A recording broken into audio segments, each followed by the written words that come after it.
வந்து கஸ்டர்ட் மாவு பாருங்க எவ்வளோ சாஃப்டாக இருக்குது. இப்படி தான் இருக்கணும், டோ இப்படி தான் பிழியணும். ஓகே, அதோட டிப்ஸ் நான் சொல்லித்தரேன் எப்படின்னு.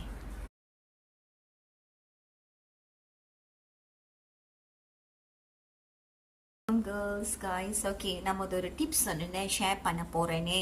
ஓகே, இதுதான் என்னோட கஸ்டர்ட் குக்கீஸ். நான் இவ்வளோ அழகாக சொல்லியிருக்கேன் பார்த்தீங்களா.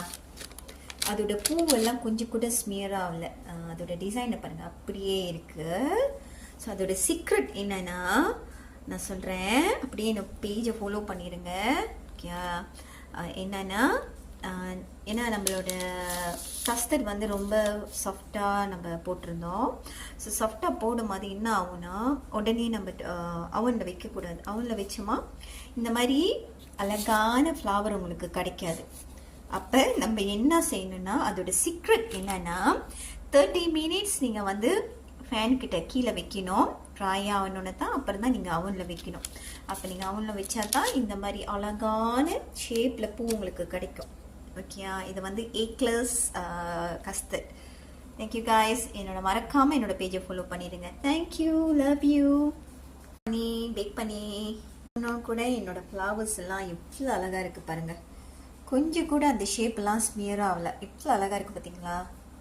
ஓகே, இன்னும் நிறையா டிப்ஸ் வேணும்னா டிவி ஹோம்மேட் கேக்ஸை ஃபாலோ பண்ணிடுங்க.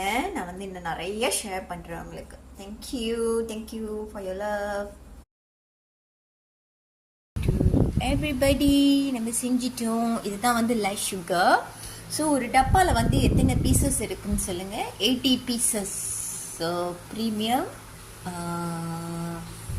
என்ன சொல்லுவாங்க, premium custard cookies. we are using 100% rich butter. Okay, நம்ம பட்டர் வந்து பியோர் பட்டர் நம்ம யூஸ் பண்ணி நம்ம செஞ்சுருக்கோம். 80 பீசஸ் இருக்குது. Thank you my valuable client for your continued support. DV Homemade Cake. Love you.